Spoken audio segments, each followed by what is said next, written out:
नमस्ते बिहार और मैं हूं आप सबके साथ सोनाली सिंह। बुलेटिन की शुरुआत छपरा की एक खबर के साथ करते हैं, जहां पानापुर के रामपुर गांव में गंडक नदी से हो रही कटाव की जद में आम का एक विशाल पेड़ आ गया और देखते ही देखते 15 सेकंड के भीतर आम के विशाल पेड़ ने न सिर्फ जड़ छोड़ दिया बल्कि गिरकर नदी में समा गई। तस्वीरें आपके सामने हैं। मौके पर मौजूद कुछ लोगों ने इस पेड़ के नदी में गिरने का वीडियो बना लिया।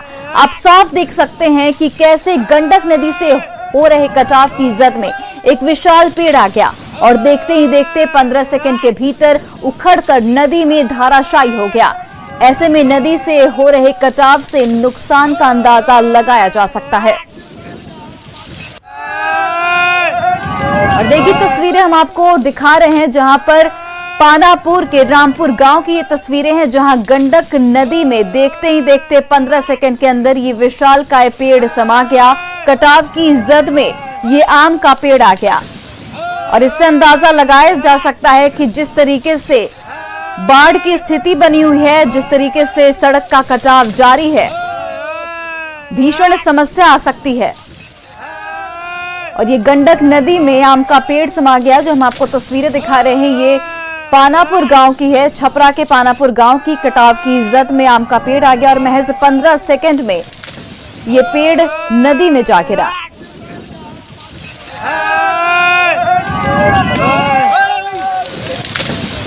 पानापुर के रामपुर गांव की ये पूरी घटना बताई जा रही है। वहीं गंडक नदी में आम का पेड़ समा गया और महज 15 सेकंड के अंदर ये पूरा पेड़ नदी में समा गया और इस वक्त किसी ने वीडियो बना लिया और वो वीडियो अब वायरल हो रहा है।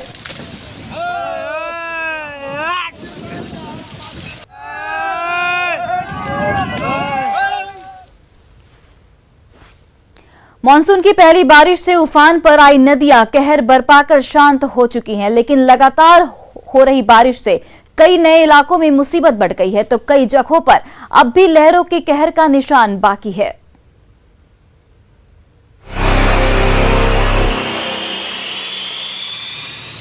बिहार के कई इलाकों में लहरों ने कहर बरपाया तो कई जगहों पर बारिश ने बेदम कर दिया। नदियों का जलस्तर घटने के बाद कई जगहों पर लोगों ने राहत ली तो कई इलाकों में अब भी हालात बेकाबू हैं। नाम को सच साबित करता पटना के बाढ़ अनुमंडल की यह तस्वीर घुसवरी प्रखंड की है, जहां लगातार हुई बारिश से बरसाती नदियां उफान पर आ गई हैं। पूरे इलाके में पानी भर जाने से 3 गांवों का संपर्क पूरी तरह से कट गया है और लोग अब मदद की गुहार लगा रहे हैं।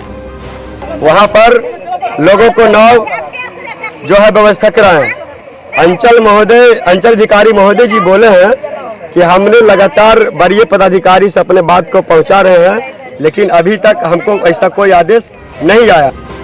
उत्तर बिहार में हर साल बाढ़ की पहली मार झेलने वाले बगहा में कई नदियों के शांत होने के बाद पहाड़ी नदी झपसा उफान पर आ गई है।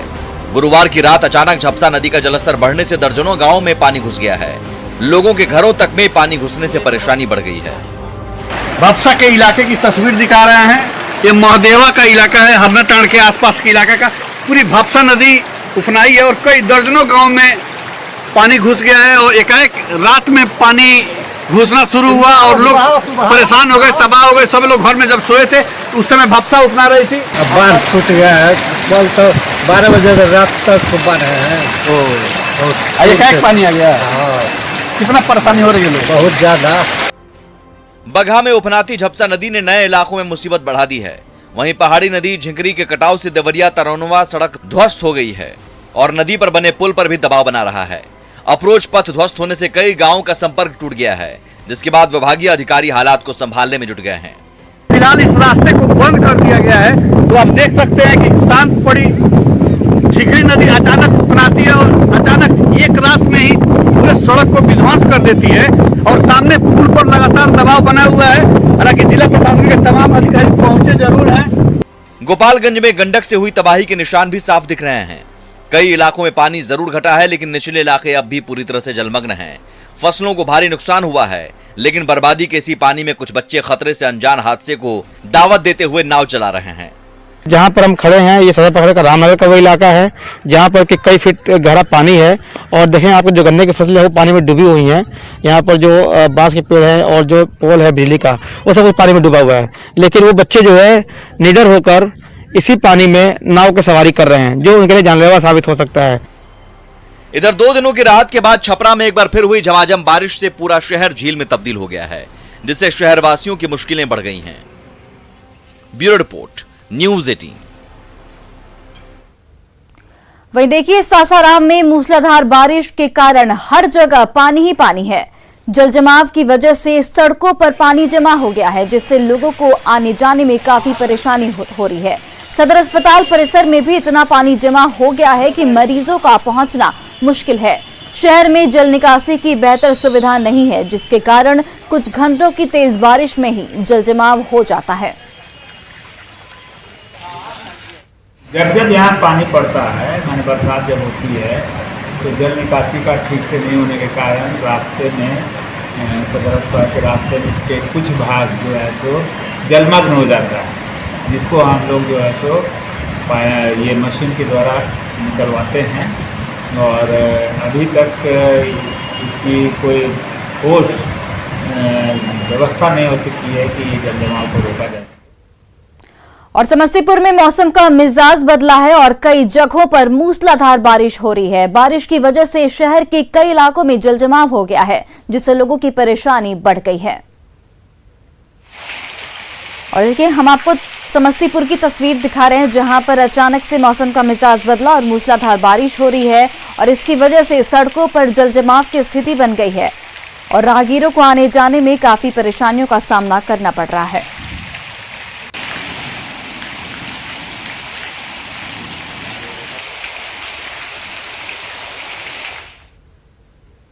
दरभंगा पार्सल बम ब्लास्ट की जांच एनआईए ने शुरू कर दी है। कल एनआईए की टीम दरभंगा जंक्शन पर पहुंचकर घटनास्थल की बारीकी से मुआयना की गई, हर एंगल से जांच की। एनआईए की जांच के बाद पूरे मामले के पीछे का सच सामने आ सकता है। दरभंगा जंक्शन पर एक एक एंगल से तस्वीर लेते हुए और प्लेटफॉर्म का बारीकी से मुआयना करते हुए ये एनआईए के अधिकारी हैं, जिन पर जिम्मा है 17 जून को दरभंगा जंक्शन पर पार्सल बम ब्लास्ट के पीछे का सच सामने लाने का। ब्लास्ट के एक हफ्ते बाद राष्ट्रीय जांच एजेंसी यानी एनआईए ने दरभंगा में हुए पार्सल बम ब्लास्ट की जांच शुरू कर दी है। एनआईए की टीम शुक्रवार दोपहर करीब 12 बजे दरभंगा पहुंची। जांच शुरू करने से पहले टीम दरभंगा में आईजी ऑफिस गई, जहां पूरे मामले को बारीकी से समझा। आईजी ऑफिस के बाद सीधे एनआईए की टीम दरभंगा जंक्शन पर पहुंची। यहां मीडिया कर्मियों का हुजूम सवालों के साथ इंतजार कर रहा था। हालांकि एनआईए अधिकारी कुछ भी बोलने से बचते रहे।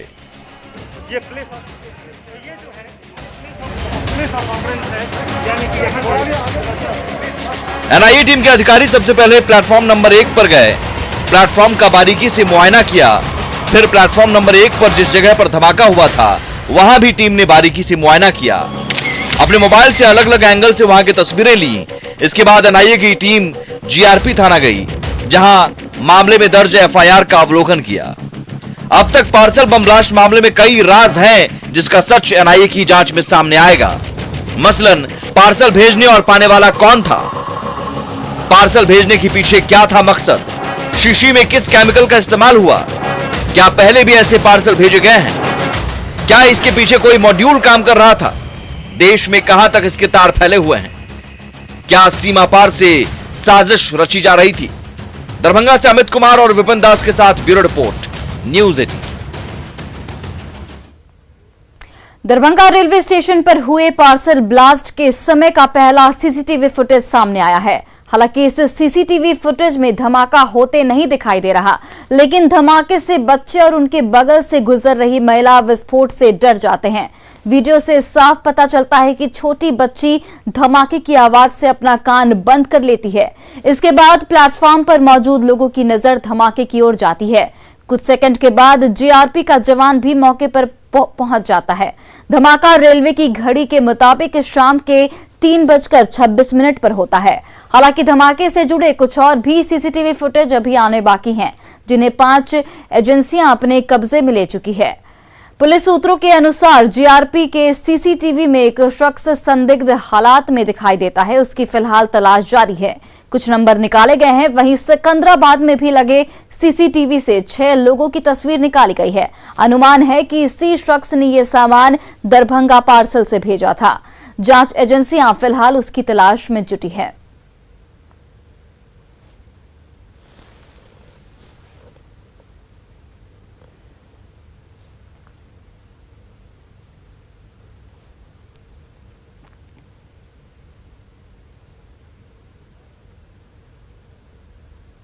बिहार में इन दिनों जाली नोटों की फैक्ट्री का धंधा फल फूल रहा है। एक हफ्ते के भीतर दूसरी बार जाली नोट छापने वाले गिरोह पर पुलिस ने शिकंजा कसा है। सिवान में चल रही जाली नोटों की फैक्ट्री में 6 लाख से अधिक के जाली नोट मशीनों के साथ गिरोह के सरगना समेत 4 को गिरफ्तार किया गया है। सबसे बड़ी बात है कि इस कार्रवाई में यूपी एटीएस की टीम भी शामिल थी। सावधान, कहीं आपके हाथ में जाली नोट तो नहीं। बिहार में चल रहा जाली नोटों का धंधा, एक हफ्ते के भीतर दूसरा बड़ा खुलासा। पहले बक्सर, अब सिवान में शिकंजा। जी हां, हो सकता है कि आपके हाथ में आए पैसे में कोई भी नोट जाली निकल जाए और आपकी मेहनत की कमाई को जालसाज चूना लगा जाए, क्योंकि बिहार इन दिनों जाली नोटों के गोरख धंधे का बड़ा ठिकाना बनता जा रहा है। एक के बाद एक नए गोरख धंधे का खुलासा हो रहा है। 16 जून को बक्सर में जाली नोट छापने वाले गिरोह पर कार्रवाई के बाद अब सिवान के गोरिया कोठी में जाली नोटों के गोरख धंधे का खुलासा हुआ है। यूपी एटीएस के साथ मिलकर की गई इस कार्रवाई में 6,18,000 के जाली नोट, भारी मात्रा में अधूरे छपे नोट, नोट छापने की मशीन, प्रिंटर और पेपर जब्त किया गया है। गिरोह का मुख्य सरगना बंटी समेत 4 लोग पुलिस के हत्थे चढ़े हैं। कैश जो था वो डिफरेंट डिनोमिनेशन में था, जिसमें कि 100 रुपए के भी नोट थे, 200 के भी थे, 500 के भी थे और 2000 के भी थे। कुल वैल्यू लगभग 6,18,000 के पास। पुलिस की पूछताछ में अब तक जो बातें सामने आई है उसके मुताबिक ये गिरोह 1.5 साल से गोरियाकोठी में अपना धंधा चला रहा था और यूपी की सीमा से नजदीक होने की वजह से पड़ोसी राज्य में भी जाली नोट भेज रहा था, जिसका इनपुट यूपी से मिलने पर इस कार्रवाई में यूपी एटीएस को भी शामिल किया गया था। पुलिस अब इसके पूरे नेटवर्क को खंगालने में जुटी है। इसके कुछ और भी लोग हैं जो इस जाली नोट को लोगों तक पहुंचाने में या ट्रांसपोर्ट करने में भूमिका निभाते, इसके बारे में हम लोग अभी अनुसंधान कर ही रहे हैं। तो कुल मिला के ये है कि ये एक काफी सुनियोजित ढंग से चल रहा था। अभी एक हफ्ते पहले ही 16 जून को बक्सर में बड़ी कार्रवाई में 200, 100, 500 रुपए के जाली नोटों के साथ पुलिस ने 3 धंधेबाजों को गिरफ्तार किया था, जो एक तरह से जाली नोटों की फैक्ट्री ही लगा रखे थे। अब 23 जून को सिवान पुलिस की कार्रवाई से हुए खुलासे ने पुलिस महकमे की चिंता बढ़ा दी है कि ऐसे गोरख धंधे कहीं और तो नहीं चल रहे हैं। मृत्युंजय सिंह, न्यूज़ 18, सिवान। नेता प्रतिपक्ष तेजस्वी यादव ने बड़ा बयान दिया है। उन्होंने कहा है कि नीतीश सरकार 2 से 3 महीनों में गिर जाएगी। तेजस्वी यादव ने अपने विधानसभा क्षेत्र राघोपुर के लंकाटोला में ये बात कही। सुनिए तेजस्वी यादव ने क्या कुछ कहा। मौजूद है कि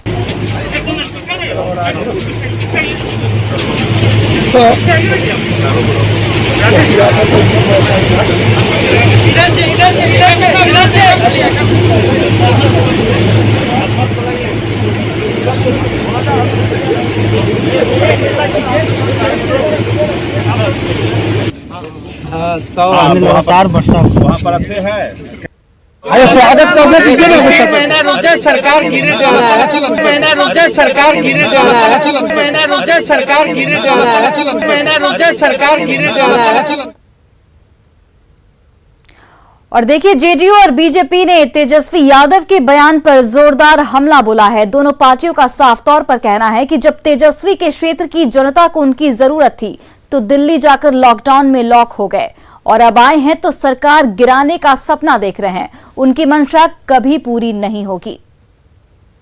समय से उनके क्षेत्र की जनता भी उनको ढूंढ रही थी, उनके लापता होने का पोस्टर्स भी लगा रही थी, लेकिन इनके कान पर कहां जू रहेंगी थी। इनको जब आना था तभी आए। क्षेत्र में भ्रमण भी करते हैं और कहते क्या है कि सरकार गिर जाएगी। बड़े लंबे समय से इनके नेता प्रवक्ता कह रहे हैं कि होली के बाद, दशहरा के बाद, नए साल में, खड़मास के बाद सरकार गिरेगी।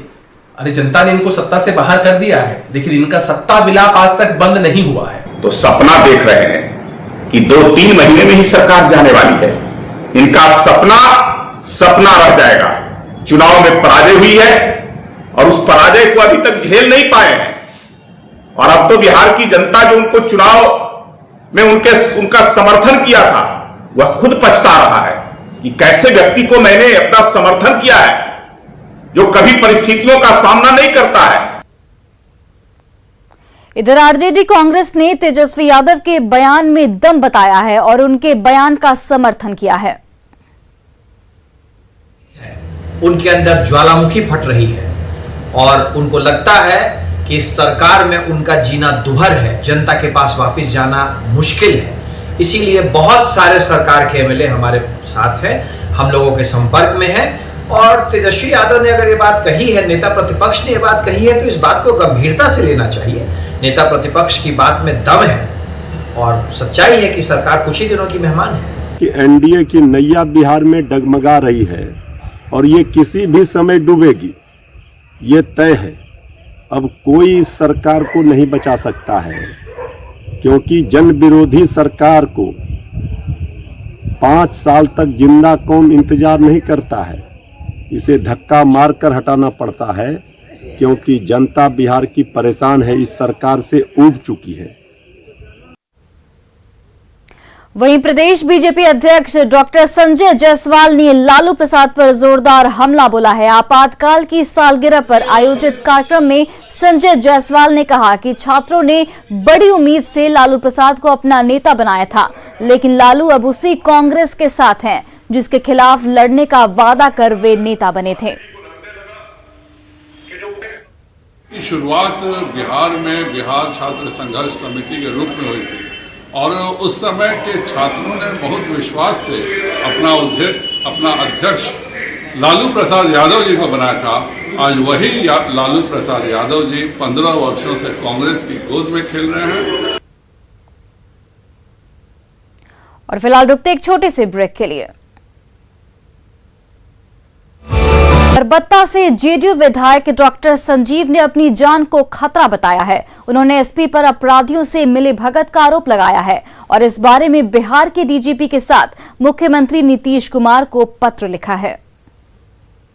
कल मैं देखा कि रात में मुझे फोन आया, सुबह में न्यूज़पेपर में मैं देखा कि मेरे पत्र का जो कंटेंट्स था, सूचना, वो सारे न्यूज़पेपर में आया हुआ था। तो मैं सुन के भी सरप्राइज्ड हुआ कि ऐसा कैसे हुआ।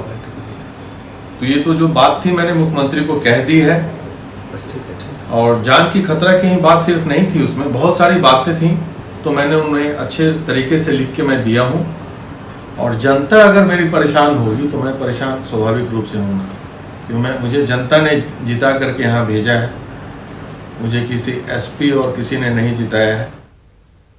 समस्तीपुर में भूमि विवाद में दो पक्षों में जमकर मारपीट और गोलीबारी हुई। फायरिंग में गोली लगने से एक युवक जख्मी हो गया। मामला पटोरी अनुमंडल के मोयुद्दीननगर थाना क्षेत्र के रजौसी गांव का है। जख्मी हालत में युवक को सदर अस्पताल भर्ती कराया गया, जहां उसे पीएमसीएच रेफर कर दिया गया है। बताया जा रहा है कि रजौसी वार्ड 2 निवासी संजीत कुमार अपनी जमीन पर कंस्ट्रक्शन का काम करा रहे थे। इसी दौरान हथियारों से लैस लोगों ने उन पर हमला बोल दिया। इस दौरान कई राउंड फायरिंग की गई, जिसमें संजीत के दाएं पैर में गोली लगी है। मारपीट में 2 और व्यक्ति गंभीर रूप से घायल हो गए हैं। साथ ही एक बाइक को भी क्षतिग्रस्त कर दिया गया है।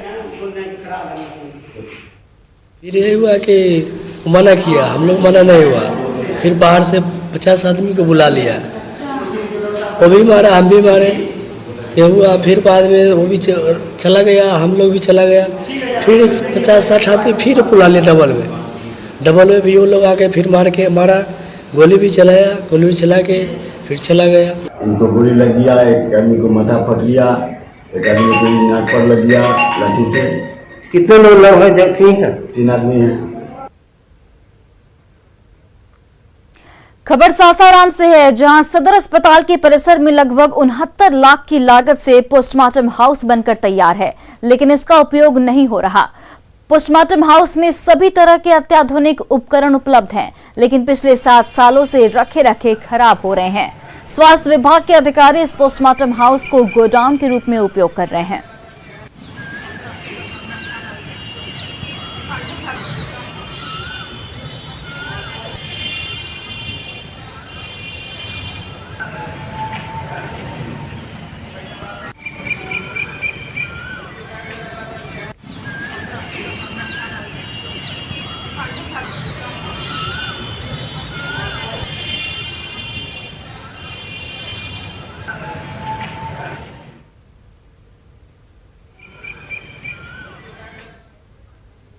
वहीं पटना के कई इलाकों में जलजमाव से लोगों की मुश्किलें बढ़ गई हैं। रात में हुई भारी बारिश के कारण सड़कों पर कई जगहों पर पानी भर गया है। लगातार बारिश के कारण सुबह तक पानी की निकासी नहीं हो पाई है। बोरिंग रोड सहित कई इलाकों में सड़कों पर पानी भरा है। तस्वीरें आपके सामने हैं, देखिए किस तरीके से रात भर हुई भारी बारिश की वजह से सड़कों पर जलजमाव की स्थिति बन गई है, जिससे आने जाने वाले लोगों को काफी दिक्कतों का सामना करना पड़ रहा है। और ये पटना के बोरिंग रोड का हाल हम आपको दिखा रहे हैं, जहां पर सड़कों पर जलजमाव की स्थिति बन गई है। और देखिए आने जाने वाले लोगों को काफी परेशानियों का सामना इस दौरान करना पड़ रहा है।